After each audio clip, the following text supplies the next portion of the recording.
Cylinder இல்லைன்னா சாப்பாடே ஆகாது. அப்பெல்லாம் என்ன பண்ணீங்க அந்த காலத்துல?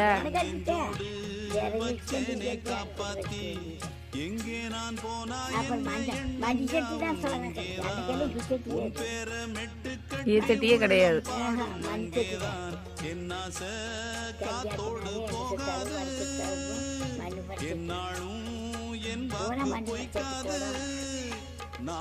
மண்ணு குடந்த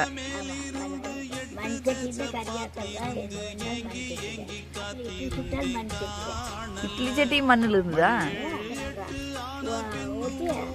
ரெண்டு குச்சியை வச்சு தம்ப குச்சி வச்சு கட்டி அதை மேலே வச்சு ஊற்றி பரச்சட்டி வச்சு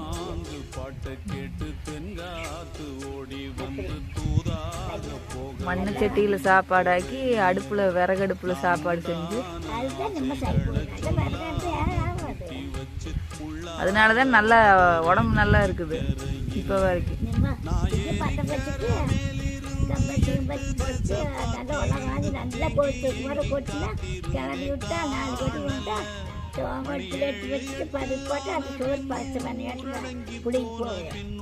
திடு போட்டு தோண்டி கொண்டே போட்டு பரசட்டி போட்டு வச்சிடணும். இரும்பு கல்லாட்டு இருக்கு.